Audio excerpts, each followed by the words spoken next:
دقيقتي يلقى وضيال هالمر وحبيبين قادي دونا إن شاء الله تعالى قلقدود أما قلمدوك أيان آدي دونا أيان دويد سيداد أكتهين أما أن كودا دركسن هاي قويس هويو يصدح قبضات أي دشي أو دشي باش دودبلي محمود هراب oo shacab oo waxba aan geysan ayaa niman Saleemaan ah ay markayse macnihi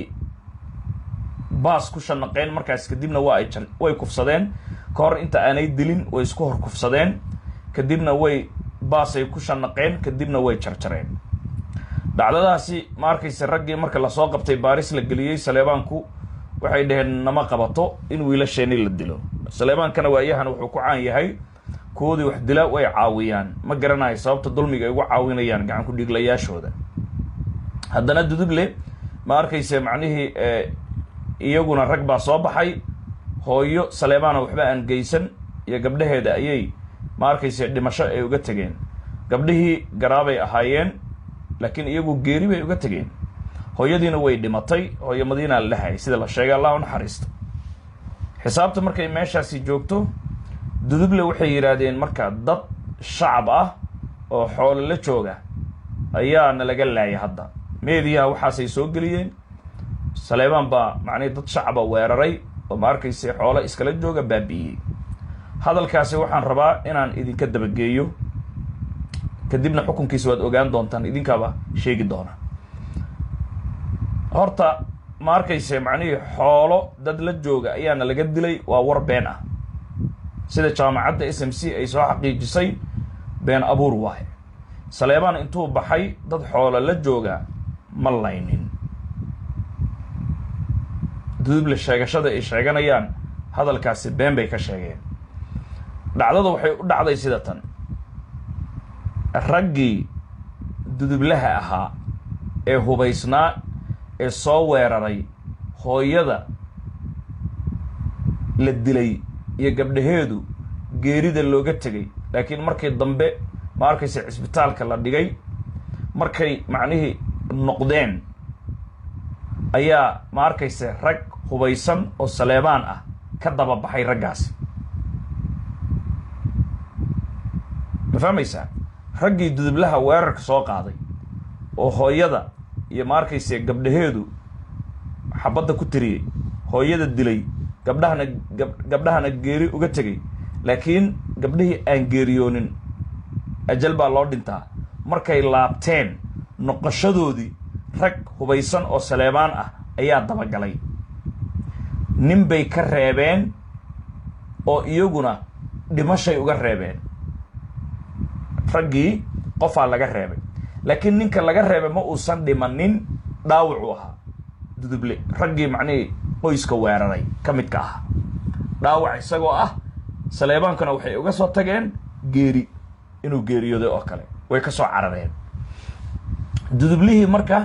ma arkayse macnii qayladaan bay sameeyeen gurmad bay dalbadeen 8 nin ayaa u soo gurmatay 8 nin ayaa waxay u soo gurmatay kii dhaawac ahaa ma arkayse macnii oo laakiin Saleebaanka inuu dhintay oo kale ay uga carareen in ay badbaadiyaan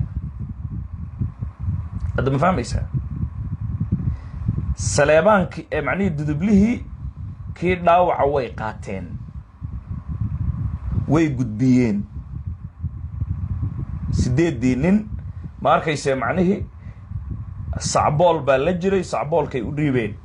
kale 8 nin ee hubaysan iyo sacboolkii ninka dhaawac u dhiibeen dhaawacii markay gudbiyeen ay sii socdaan ayaa Saleebaanku nimankii haddana weerar ku qaadeen 8 ahaa ee gurmadka dudublaha u dhashay ee gurmadka dudublaha ugu yimaaday 4 bay ka dileen 4na way ka dhaawaceen marka duduble waxaa laga dilay 4na waa laga dhaawacay okay 4tii la dilay dadka meeshaasi ayaa macnaheedu duugay laakiin dhaawacii haddana dad kale u soo gurmaday oo dudublaha waa la qaaday Saleebaankuna markii 4taasi ay dileen 4taasina ay dhaawaceen meesha way isaga carareen intaba waa dad hubaysan duduble marka waxay sameeyeen raggan la dilay oo laga dhaawacay oo gurmadka ahaa media waxay soo galiyeen in dad xoololey ah oo shacab ah xoolahooda la jooga laga laayay oo Saleebaan intuu soo baxay dad xoolo iskala jooga inay dildileen warkaasi waa been nimankii marka dhintay dudublaha ahaa wixii geeriyooday way geeriyoodeen laakiin afartii nin ee dhaawaca marka duduble way soo qaadeen xamaray u soo qaadeen si loogu daweeyo okay markay soo marayaan baar ubax meesha la leeyahay baar waxaa taqaanaan magaalada muqdisho ku taala baar ubax markay soo marayaan macallin mahdi iyo ciidankiisa ka hortagay afartii dhaawac ahaa iyo raggii wadayba macallin mahdi ayaa gacanta ku dhigay oo u dhashay beesha Saleebaan oo dashame ah oo reer Faarax Rooble ah oo Farxaan Qaroole lagu bedelay ahna taliyaha qaybta Baleyska gobolka Banaadir ahaan jiray al-shabaab sida la sheegay daayir Amin Jeeso xildhibaana uu sheegay Sheekh Shariif Sheekh Axmed xidigta uu siiyey oo saacadii la soo dhaafay dhacdada okay macallin mahdi marka raggii dhaawaca ahaa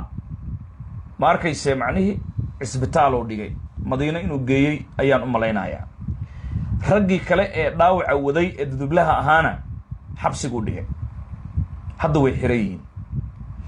marka ayaan dhaweyd waxaan u jeeday wasiiro dawlaha gaashaandhigga Soomaaliya Umar ninka la yiraahdo oo u dhashay duduble oo hanjabaayo oo dhahaya ma arkayse macnihi wiilashaasi ma arkayse haddii la sii daayo intay ka dhacday cadaalad darro waxaas akhrinay kuwaasi marka laga yimaado ragga dhaawaca ah iyo ragga ma arkayse macnihi dhaawaca soo qaaday ayaaba baar ubax macallin mahdi oo Saleebaan u dhashay ma arkayse macnihi uu ku qabsaday hadda ay u xireeyeen xabsi ay ku jiraan nimanka duduble ee dhaawaca waday dhaawiciina macallin mahdi baa isbitaal geeyay oo ku ilaashanaya ma la xisaabtantid Umarow wasiir dawlaha wasaaradda gaashaandhigga hadda tahay maxaad shacabkaaga beenta ugu sheegaysaa marka matalaadiina waa been dadka been baad u jilaysaan qabiilaadku waad isku baabi'inaysaan xaqiiqada markay timaadana waxba uma qabanaysaan we know it that marka dhacdadan ka dhacday ma arkayse galguduud ama galmudug saacadii la soo dhaafay oo hawada la isu marmarinaayo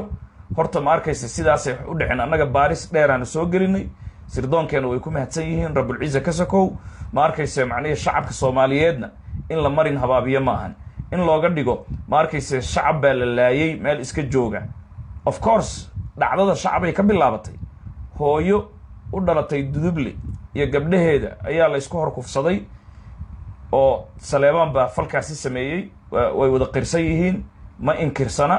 kadibna markay isku horkufsadeen ayay dileen ay jarjareen haddana markaas kadib raggii marka la qabtay dhibkaasi geystay Saleebaanka waxa weey idaacadday soo istaageen waxay dhaheen wiilasheena lama toogan karo looma dili karo duduble shabaab way duduble dhaheen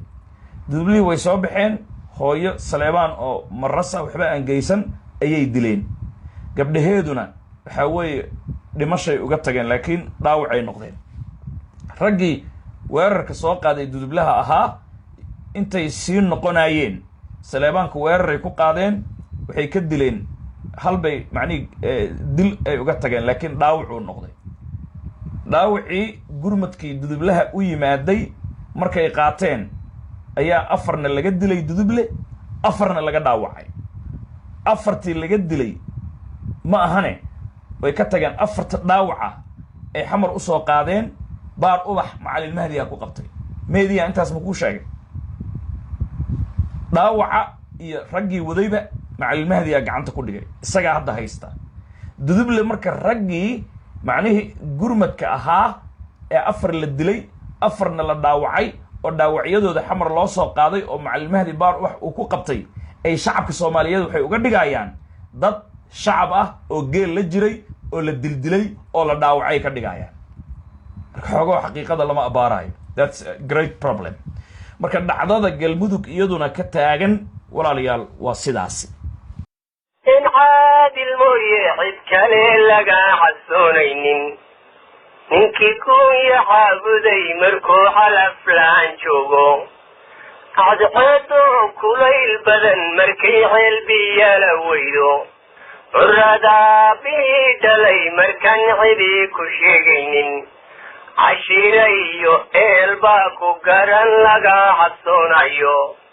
sida ruuxa dhale ruuxa kale kaga cararayo maalintay caddaatee wixii beena laga cago cirrawunku wada yeeshee wada caddaanayo en cawra jirine bannaan lagu xashiimayo